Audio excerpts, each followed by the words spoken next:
Hello दोस्तों। आज के समय में इंटरनेट के होने की वजह से ऐसी कोई जानकारी नहीं जो आप ना पा सकें। इंफॉर्मेशन के लिए आपको कहीं ट्रैवल भी नहीं करना पड़ता है। इनफैक्ट सब आपके मोबाइल फ़ोन में ही अवेलेबल है। लेकिन इतनी फास्ट टेक्नोलॉजी होने के बावजूद कुछ चीज़ें हैं जिनकी पूरी इंफॉर्मेशन पाने के लिए हम आज भी जूझ रहे हैं। मैं ऐसी चीज़ों की बात कर रहा हूँ जहाँ आप जा नहीं सकते क्योंकि ये हमारी पृथ्वी पे है ही नहीं। मैं बात कर रहा हूँ उन प्लैनेट्स की जो हमसे दूर तो हैं लेकिन एक उम्मीद देते हैं कि शायद वहाँ पे लाइफ हो। प्रॉब्लम बस इतनी है कि हम वहाँ जा नहीं सकते, एटलीस्ट तब तक जब तक हमारे पास लाइट की स्पीड जितने तेज या उससे भी तेज रॉकेट ना आ जाए। लेकिन इसका मतलब ये तो नहीं कि हम इनके बारे में थोड़ी बहुत जानकारी ना ले सकें। इन्हीं चीज़ों के लिए कई सालों से हमारे प्लैनेट्स के साइंटिस्ट लोग स्पेस में टेलीस्कोप्स भेजते रहे हैं। कुछ टेलीस्कोप्स ऐसे भी हैं जिन्होंने हमें एक उम्मीद दी है कि शायद कुछ प्लैनेट्स में लाइफ हो सकती है।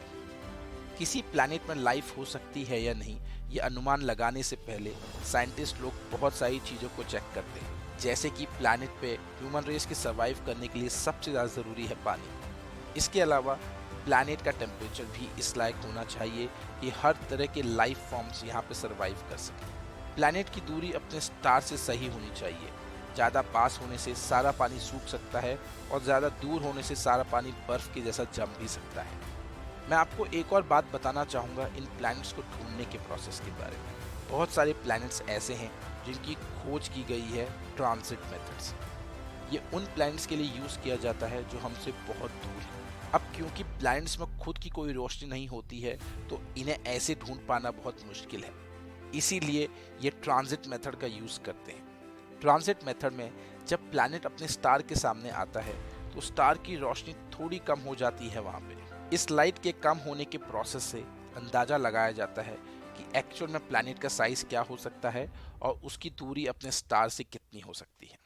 प्लैनेट्स हमारी टेलीस्कोप्स और अपने स्टार के सामने आने में कई साल लगा देते हैं। इसीलिए अभी तक सिर्फ कुछ ही प्लैनेट्स का अंदाज़ा लगाया जा सका है। ना जाने और कितने प्लैनेट्स होंगे जो हमारे पास हों और उनमें लाइफ मौजूद हो। आज हम ऐसे ही कुछ प्लैनेट्स के बारे में बात करेंगे जो साइंटिस्ट के हिसाब से हैबिटेबल जोन में है, मतलब जहाँ पर स्टार से दूरी सही है और अनुमान है कि वहाँ शायद पानी भी हो सकता है। प्रॉक्सिमा सेंटूरी बी, इसे अल्फा सेंटूरी सीबी के नाम से भी जाना जाता है। ये प्रॉक्सिमा सेंटूरी नाम के एक स्टार के ऑर्बिट में है जो कि हमारे सन से सबसे कम दूरी वाला स्टार है। इसकी दूरी पृथ्वी से अप्रॉक्सीमेटली 4.2 लाइट ईयर्स दूर है। दूसरे नंबर पे है ट्रैपिस्ट 1e।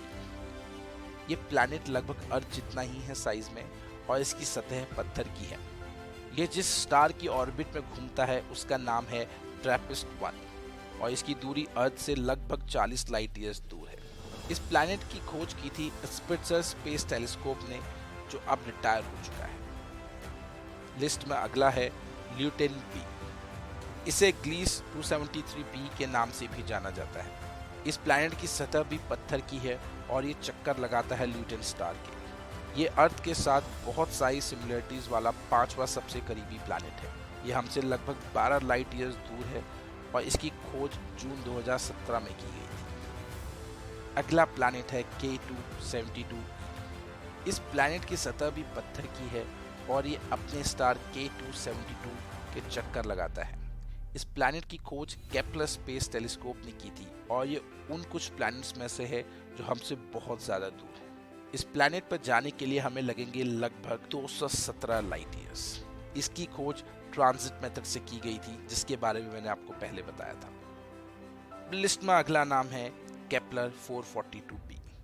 ये प्लैनेट भी बाकी प्लैनेट्स की तरह पत्थर की सतह का प्लैनेट है और अपने स्टार केपलर 442 से उतनी ही दूर है जितने में लाइफ का होना पॉसिबल है। ये हमसे लगभग 1206 लाइट ईयर्स दूर है। इसीलिए इसकी खोज भी ट्रांजिट मेथड से ही की गई थी 2014 में केपलर टेलीस्कोप के द्वारा। तो दोस्तों, ये तो नाम थे सिर्फ 5 प्लैनेट्स के। अभी तक नासा ने लगभग 4000 प्लैनेट्स की खोज की है, जिनमें से सब में लाइफ तो पॉसिबल नहीं है, बट कुछ हैं जिनमें लाइफ पॉसिबल है। अब बस इंतजार है तो ऐसे स्पेसक्राफ्ट का जिससे ये दूरी कम की जा सके। तो चलिए दोस्तों, आज के लिए सिर्फ इतना ही। मिलते हैं कुछ और जानकारी के साथ अगले वीडियो में। तब तक के लिए बाय एंड टेक केयर।